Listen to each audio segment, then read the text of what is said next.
Terima kasih Anda masih bersama kami pemirsa. Sepekan pasca pemilu legislatif berlangsung, polemik di internal Partai Golkar kembali terjadi.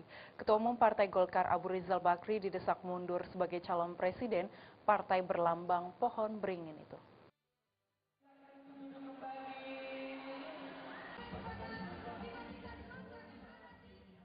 Ketika Dewan Pimpinan Pusat Partai Golkar tengah membangun komunikasi dengan sejumlah parpol, suara sumbang keluar dari Dewan Pimpinan Daerah tingkat 2 Partai Golkar. Ketua Forum DPD 2 Partai Golkar, Muntasir Hamid, mendesak Ketua Umum Partai Golkar Abu Rizal Bakri untuk mundur dari. Muntasir menilai Abu Rizal Bakri gagal mendongkrak perolehan suara dalam pemilu legislatif 9 April lalu. Buktinya, Partai Golkar hanya meraih 15% suara dari hasil hitung cepat. Apalagi jika ARB tetap maju, dikhawatirkan Partai Golkar akan menemui kesulitan untuk berkoalisi. Dirinya menilai Ketua Dewan Pertimbangan Partai Golkar Akbar Tanjung lebih memiliki peluang untuk maju sebagai cawapres Partai Golkar. Kita minta supaya ARB sebaiknya mundur di pencapresan, dan kemunduran beliau tidaklah menyudutkan atau mengecilkan beliau. Karena apa? Karena dari hasil survei kita melihat tidak ada perubahan secara signifikan. Gelombang penolakan atas pencapresan Abu Rizal Bakri bukan pertama kalinya terjadi. Sejak dideklarasikan sebagai capres tahun 2012 silam, polemik dan kritik memang kerap menerpa Partai Golkar atas pencapresan ARB. Namun hingga kini partai berlambang pohon beringin itu tetap kukuh mendukung Abu Rizal Bakri sebagai calon presiden.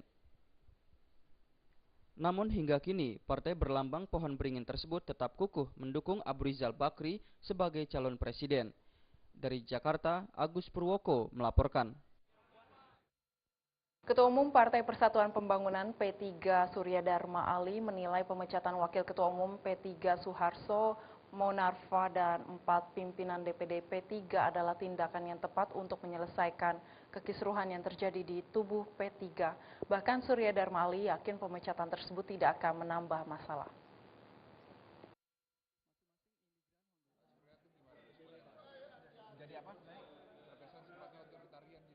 Ditemui di kantor Presiden Kamis siang, Ketua Umum Partai Persatuan Pembangunan Surya Dharma Ali membenarkan telah memecat wakilnya Suharso Manoharfa dan 4 pimpinan DPD P3. Menteri Agama ini yakin pemecatan tersebut tidak akan menambah masalah di tubuh P3 jelang Pilpres nanti.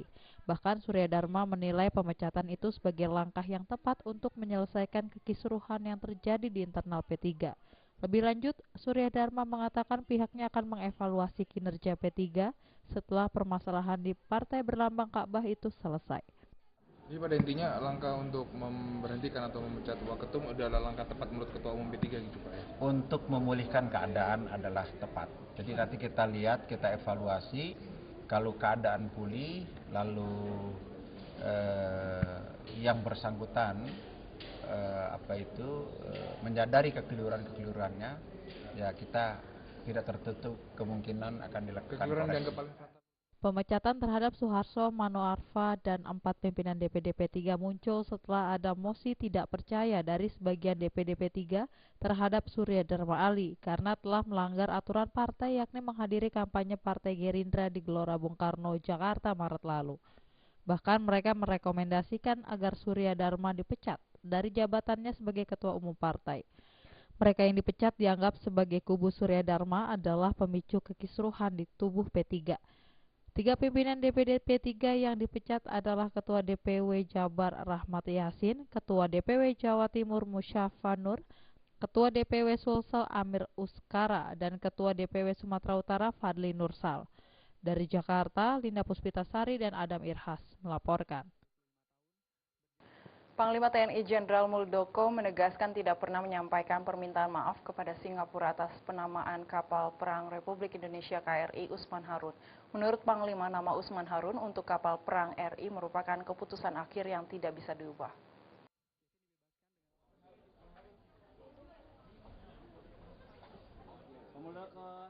Panglima TNI Jenderal TNI Muldoko mengakui sudah mengetahui adanya pemberitaan media di Singapura yang memberitakan pemerintah Singapura telah menerima permintaan maaf dari Panglima TNI terkait pencantuman nama Usman Harun di kapal perang Republik Indonesia. Panglima pun membantah pemberitaan Singapura tersebut.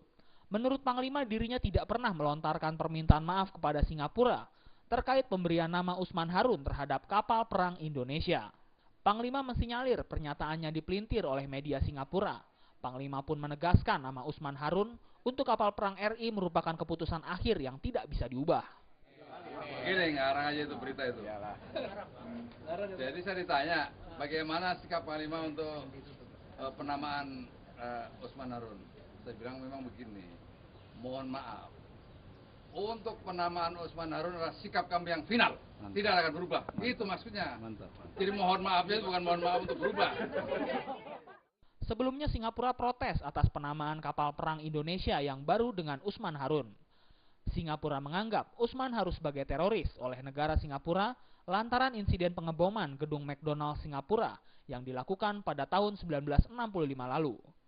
Namun Indonesia menganggap Usman Harun sebagai pahlawan karena telah menjalankan tugasnya di saat Indonesia sedang menghadapi konfrontasi dengan Federasi Malaya, gabungan antara Singapura, Sabah, dan Sarawak. Dari Jakarta, Linda Puspitasari dan Adam Irhas melaporkan. Jam beranjak dulu pemirsa, di segmen terakhir kami masih memiliki sejumlah informasi, tetaplah bersama kami.